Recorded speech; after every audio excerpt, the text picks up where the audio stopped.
दवा का उत्पादन भी बढ़ाया जा रहा है। इतना ही नहीं, जिसका जिक्र प्रधानमंत्री नरेंद्र मोदी ने भी किया था, उसका जिक्र डॉक्टर हर्षवर्धन करते हुए नजर आए। उन्होंने कहा कि नए वेरिएंट से बच्चों को ज्यादा खतरा है और हमें बच्चों को बचाना है। तो देखिए, ब्लैक फंगस पर पूरी तरीके से एक्शन में केंद्र और राज्य सरकारें।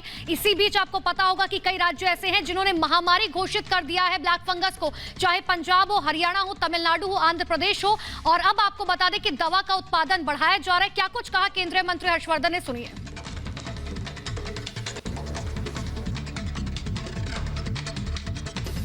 और हमारे पास वो भी फिगर्स हैं कि अभी कितनी कितनी वैक्सीन्स आपके पास आज अवेलेबल हैं। अभी जो इस संदर्भ में एक डिटेल्ड प्रेजेंटेशन वंदना जी करेंगी, वो उसमें उसका उल्लेख करेंगी। अभी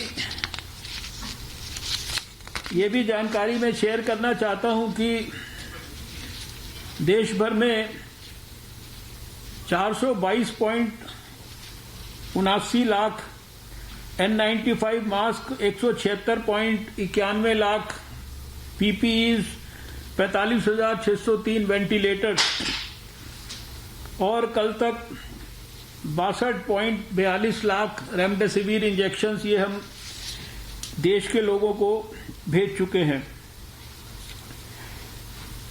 आज के इस अवसर पर यूं तो अधिकांश बातों से आप सब लोग परिचित हैं, लेकिन कुछ बातों की ओर थोड़ा सा अंडरलाइन करके मैं विशेष रूप से आजकल ब्लैक फंगस के बारे में बहुत चर्चा है और इसके केसेस भी जो है देश में स्थान स्थान पर आ रहे हैं।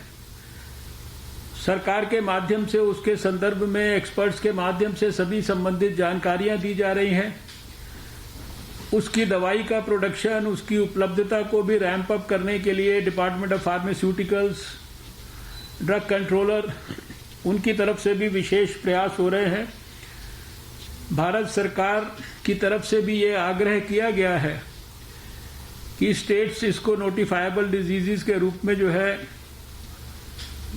इसकी जानकारी दें और इसको सुनिश्चित करें कि हर एक केस जो इस संदर्भ में देश में आ रहा है वो हमारे नोटिस में आ जाए। और क्योंकि इसी से जुड़ा हुआ विषय है, तो विशेष रूप से डायबिटीज का ट्रीटमेंट और स्टेरॉइड्स का इनडिस्क्रिमिनेट यूज, इसके बारे में भी अपने अपने स्टेट्स में, अपनी अपनी यूनियन टेरिटरीज में जो भी डॉक्टरों के माध्यम से और जो लोग ट्रीटमेंट कर रहे हैं हमारे साथी, उन तक ये बात हाईलाइट होनी चाहिए। और जैसा कि आने वाले समय में इस बात की भी पर्याप्त चर्चा है, आएगी नहीं आएगी, कब आएगी, ये तो कोई आज विश्वास के साथ नहीं कह सकता, लेकिन इस बात की चर्चा जरूर है कि आने वाले समय में अगर वायरस के अंदर और म्यूटेशन होगा तो शायद वो बच्चों को ज्यादा प्रभावित कर सकता है। तो उस बात को भी ध्यान में, संज्ञान में रखकर हमारी जो हेल्थ फैसिलिटीज हैं उनको हम अपग्रेड करते हुए, वहाँ इंफ्रास्ट्रक्चर को रैंप अप करते हुए, विशेष रूप से बच्चों के लिए जो हमें एक्सपर्ट्स की सहायता से विशेष प्रयास करने हैं, उनके ऊपर भी हम लोग सब मिलकर खास ध्यान करें। अभी मैं थोड़ा थोड़ा जो स्टेट्स और यूनियन टेरिटरीज आज यहाँ पर जिनका प्रेजेंस है, उनके बारे में जो हम लोगों ने यहाँ पर अपना फीडबैक और अध्ययन के हिसाब से जो कुछ बातें ध्यान में आती हैं वो जरूर हाईलाइट करना चाहूंगा।